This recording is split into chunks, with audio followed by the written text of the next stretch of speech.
Bueno, y queremos seguir hablando precisamente de los 2 años que se han cumplido desde las protestas del 18 de octubre del 2019. Queremos hacer una evaluación de esta fecha y sus repercusiones junto a Marco Moreno, director de la Escuela de Gobierno de la Universidad Central. ¿Cómo estás, Marco? Buenos días. Hola, Karina. Buenos días, Karina. ¿Cómo estás?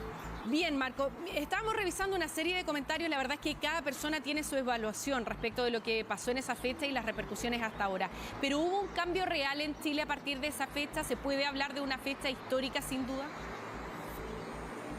Sí, yo diría que hay elementos para confirmar que estamos frente a un hecho histórico. Fundamentalmente, Karina, porque se expresaron dos energías importantes. Los sistemas se mueven con energía.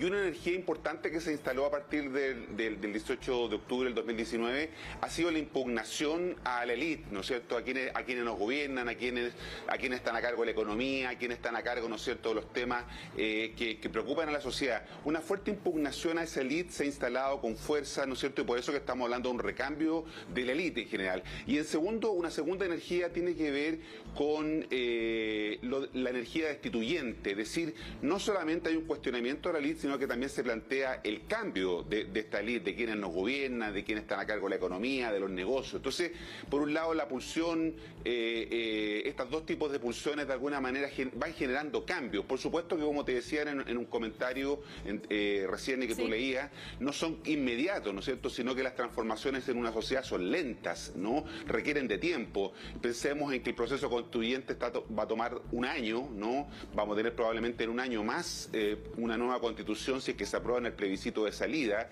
que podría ser más o menos por esta fecha, quizás un poco antes, y por lo tanto de allí las transformaciones toman un poco más de tiempo. Y ni que hablar de las transformaciones estructurales, porque los problemas que se evidenciaron, ¿no es cierto?, con el estallido social son más profundos que solamente reducirlos al ámbito de lo político, ¿no? Tiene que ver con los comportamientos sociales, tiene que ver con las prácticas sociales, es decir, con procesos muy amplios que evidentemente no pueden resolverse en 2 años, menos con un año en donde hemos estado en pandemia, ¿no es cierto?, en donde hemos estado con restricciones sanitarias, y por eso que de alguna manera una parte también de estos procesos se han tenido que o han quedado dentro de una burbuja y probablemente se comiencen a desarrollar con fuerza a partir de ahora. Marco, ¿qué tan fundamental es que este segundo aniversario se produzca en medio de la recta final de las elecciones presidenciales y además del inicio de la discusión de fondo de la Convención Constitucional, que justamente parte hoy día?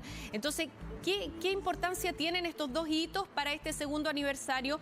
Preguntándotelo además porque, por ejemplo, en cuanto a la evaluación que hacen los candidatos presidenciales, tenemos desde un quiebre de la democracia, que ha sido una definición que se ha usado en las últimas horas, hasta una conmemoración que ha utilizado otro sector de los candidatos.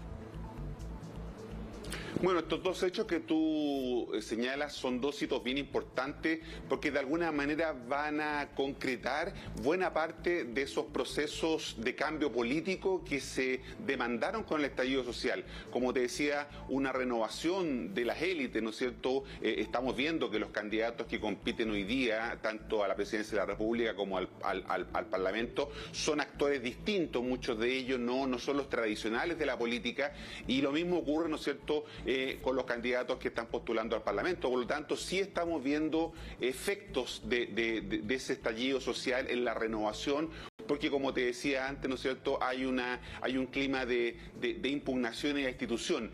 Y respecto del proceso constituyente, que hoy día comienza el trabajo más deliberativo, es bien interesante esto porque pasamos del momento destituyente al momento constituyente, ¿no? Y hoy día estamos en ese momento, en el momento en que estamos construyendo, ¿no?, en este caso una nueva carta fundamental que va a fijar las reglas del juego y que ahora se empiezan a discutir las cuestiones más de fondo, no solamente el reglamento, sino que los grandes temas que le preocupan a la chilena y al chileno. Por lo tanto, es un buen momento para decir que buena parte de esa energía destituyente ahora se ha transformado en una energía constituyente y por lo tanto tenemos que estar optimistas respecto a lo que venga hacia adelante. Ahora, ¿qué tanto hubo cambio en el ámbito político? Porque aquí estábamos haciendo otro tipo de evaluaciones más bien de los temas de fondo que planteaba las movilizaciones sociales, ¿no es cierto?, y que van a estar contemplados en el trabajo de la Convención Constitucional. Pero en el ámbito político, ¿crees tú que hubo un cambio real? Te lo pregunto a partir, por por ejemplo, del plebiscito, que tuvo una enorme participación histórica, por lo demás, en términos de elecciones, y además de la participación de los jóvenes, que pareciera haber un reencantamiento o una, por lo menos, atracción para los jóvenes para volver a participar en política, en términos de que, por ejemplo, los convencionales, el promedio de edad de los convencionales electos fue de 44 años. Entonces ahí también se marcó una señal, ¿o no? Sin duda, el estallido social de alguna manera de hace 2 años puso fin a un ciclo político, ¿no? Estamos en la emergencia de un nuevo ciclo político. En realidad, el ciclo antiguo no termina de morir y el nuevo no termina de nacer. Estamos en ese momento, ¿no? En el claro oscuro, donde exactamente los procesos históricos no pasan de la noche a la mañana. Son procesos, por lo tanto, ¿no es cierto?, requieren de un tiempo, y estamos en ese momento. Por eso que estamos viendo de alguna manera, ¿no es cierto?, un cambio importante en los elementos, diría yo, articuladores de un nuevo ciclo político, pero este no ha emergido totalmente. Probablemente después de la elección que vamos a tener presidencial y parlamentaria, ¿no es cierto?, veamos algunos elementos de ese nuevo ciclo político, pero evidentemente estas ideas de cambio, estas ideas de renovación, yo creo que están presentes en las elecciones que tendremos ahora el 21 de noviembre y luego en segunda vuelta el 19 de diciembre. Eso forma parte entonces de lo que caracteriza al cambio de ciclo político, porque con el estallido social, como digo, terminó el ciclo de la transición. Los 30 años, ¿no es cierto?, del retorno a la democracia, podríamos decir, terminaron allí, y de ahí en adelante, ¿no?, ha comenzado un nuevo proceso que no sabemos muy bien cómo va a ser, porque, como te decía antes, recién están haciendo, pero el ciclo antiguo también se resiste a morir. Estamos justamente en ese parto, podríamos decir, de un nuevo ciclo político en Chile. Bueno, nos vamos a quedar a la espera, Marcos, de lo que vaya a ocurrir también con el trabajo de la Convención Constitucional, que ha empezado a tocar los temas de fondo, y también con la evaluación que se haga durante esta jornada respecto a este segundo aniversario del 18 de octubre. Muchas gracias por estar con nosotros esta mañana. Buenos días. Buenos días.